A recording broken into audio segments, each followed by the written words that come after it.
From Wish TV and the All Indiana Podcast Network, this is the News 8 Daily 8 Podcast, a Wish TV News 8 update. Hello, I'm Jeremy Jenkins, and this is your News 8 Daily 8 Podcast for Wednesday, May 28th. We begin on the city's east side, where police say two people were shot around the same time in separate locations. Officers have confirmed that one of them has died. IMPD says the call came in around 3:30 this morning to a home on Gladstone Avenue. That is just south of East Washington Street. Police say they found a male victim. No age was given, though. He was taken to a hospital in critical condition, but IMPD says he was later pronounced dead. Police say a witness told them an argument over a gun may have led to that shooting, and that a possible suspect may have left the scene in a car. Right now, police say they do not believe that shooting is connected to gunfire that happened around the same time this morning near Washington Park on the east side. Police say the other shooting happened on Stewart Street near East 31st. Investigators say the victim of that shooting was stable. At this time, there is no word yet on what may have led to that gunfire. The Carroll County Clerk's Office says the county paid the defense team for Richard Allen nearly $1 million during the Delphi murders trial. The clerk's office unsealed court documents in that case yesterday showing the payment. That followed a request by Allen's new attorneys to show how much was paid to his former lawyers. Allen's new defense team is appealing his conviction for the 2017 murders of Abby Williams and Libby German. Another body has been found and pulled from the White River, this time in Noblesville. The Hamilton County Sheriff's Office says water rescue crews were called.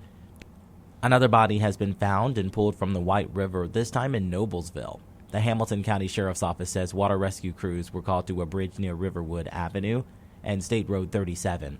That was just after 11:30 yesterday morning. As of now, the body has not been identified. Authorities say it is still unclear how the person died. An autopsy will be done to give investigators more insight. Anyone with info is encouraged to contact the Hamilton County Sheriff's Office. On to some national news. The Trump administration is dropping the federal recommendation that healthy children and pregnant women get COVID-19 vaccines every year. Health and Human Services Secretary Robert F. Kennedy Jr. announced the change yesterday on social media with no other details. Kennedy also offered no scientific evidence to justify the change.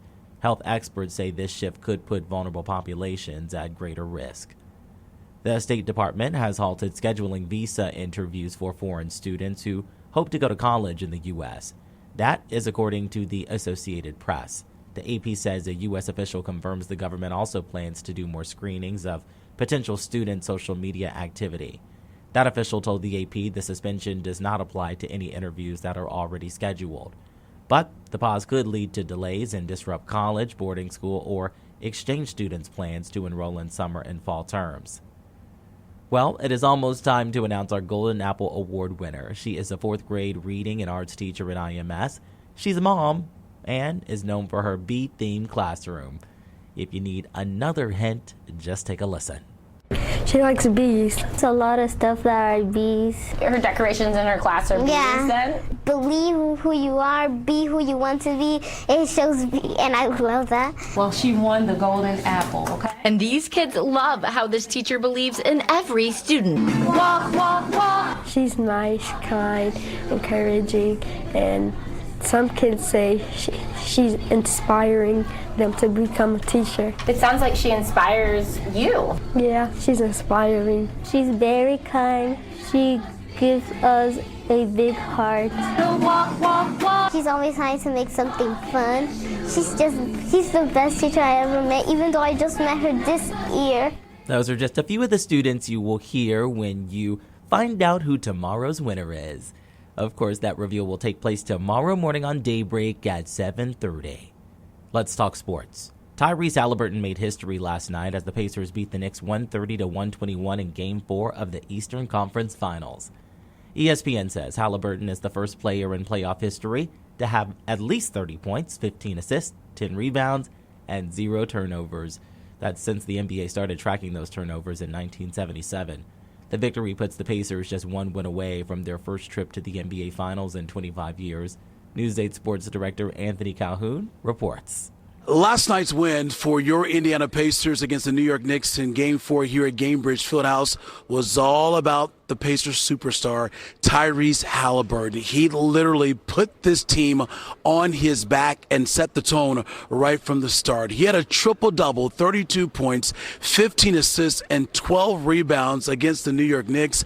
And now the Pacers are just one win away from advancing to the NBA Finals for the first time in 25 years. For me, it's just about winning. I think I just want to be able to prove that I can respond when my back's against the wall, when our team's back is against the wall. And this is a big win for us because if we go back down there 2-2, it's probably a little different momentum wise. So I felt like we responded the right way. I'm just really proud of our effort as a group, just trying to play the right way. And I felt like we did that for 48 minutes, and that's why we came away with the win. I know Ty did some historic stat stuff tonight. That's great, but it's tough talking about stats when it's such a team thing right now. So happy for him. It'll get celebrated on all the networks and stuff like that. Every time we come in here, and if we have a W, I'm good. I'm sleeping well. So that's my mindset going into this, and that's been the mindset of our team. And it's going to continue to be like that, for us to be successful. The goal is pretty clear for us. We want to win it. Everybody wants to win a championship, you know what I'm saying? But you have to be willing to do the right things, and I feel like tonight was a great step in the right direction. So Pacers fans saw their team take a commanding 3-1 lead in this best-of-7-game series against the New York Knicks. And I can guarantee you this, these Pacers fans, the next time they want to see their team is, in the NBA Finals. And history, it is on the Pacers side. That's because teams that have a 3-1 lead in the NBA playoffs, they go on to win those series over 95% of the time. Game 5 coming up on Thursday, where the Pacers can wrap up this series in New York City. Of course, Wish TV, we will be on the road with the blue and gold and all the coverage right here on Channel 8. Anthony Calhoun, Wish TV and WishTV.com. Last night's game was a dream come true for a diehard Pacers fan. We brought you the story of Hans Perez last week when he was mobbed by a group of Knicks fans in New York. Well, the Pacers saw the now viral video and brought him to town with a star-studded welcome. We caught up with Perez during the surprising moment, and this is what he had to say. I just thought I'm coming to check into my hotel, and then to see the whole city, it feels like the whole city's out here waiting to see me, but this is awesome, though. This is great. Perez was treated to a courtside seat with his wife, Crystal. They got to go down to the locker room after the game to meet with Tyrese Haliburton, where the point guard gifted him with an autographed jersey. The WNBA says it cannot confirm the claims of racist fan behavior at the Fever's home opener against the Chicago Sky earlier this month. After reviewing audio and video, the league says it found no evidence of any comments directed at Chicago Sky forward Angel Reese. The Fever released a statement on the investigation saying, in part, "At Gainbridge Fieldhouse, we are committed to providing the best possible basketball experience for players and fans, where hate speech has absolutely no place." When it comes to the weather, Storm Track 8 says we are in for cloudy and cool conditions today with a chance for some showers. Meteorologist Tara Hastings has your News 8 Daily 8 forecast. We've got mostly cloudy conditions out there right now, even some rain showers as well. I don't think the rain is going to last all day, but as you head out the door this morning, you might want to grab the rain gear. Temperatures will be in the upper 60s, maybe around that 70-degree mark later this afternoon, but I promise we've got better weather in the forecast for you heading into the weekend. Right now, though, we do have some rain to contend with. Indianapolis is dry. You go farther southward, Bloomington, Nashville, Columbus, into Seymour.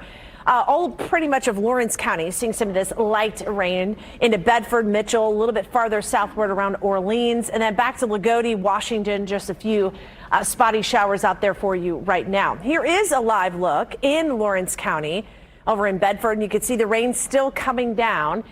We are seeing a temperature of 60 degrees in Bedford, also in Bloomington. We're down to 59 degrees in Indianapolis, 57 in South Bend and Muncie, and 52 degrees right now in the Richmond area. Heading into the day today, we're still under the influence of this area of low pressure that is nearby. We've got some more rain showers back to the west of us, right around parts of Illinois. Those are going to rotate through here, I think, through about the lunch hour.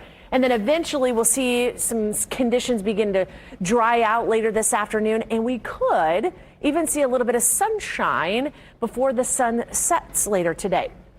Temperatures will climb into the lower 60s by the lunch hour, and then we'll get up into the upper 60s, maybe around that 70-degree mark. In Indianapolis, farther southward, low and middle 70s and 60s in northern Indiana. I do have some better conditions heading this way for the weekend. We will share that forecast for you in a few minutes. To get a peek at Terra's full forecast, just head over to wishtv.com, or you can download the Wish TV Storm Track 8 app. And don't forget to check out our Storm Track 8 weather blogs. This has been your News 8 Daily 8 podcast for Wednesday, May 28th. I'm Jeremy Jenkins for Wish TV and wishtv.com. This is the News 8 Daily 8 podcast, a Wish TV News 8 update on demand. For even more, on demand and on the go. Connect with Wish TV on Facebook at wishtv.com and on the free Wish TV mobile app. Thank you for listening. And be sure to like, subscribe, and follow this podcast for updates every weekday morning on the All Indiana Podcast Network and wherever you get your podcast.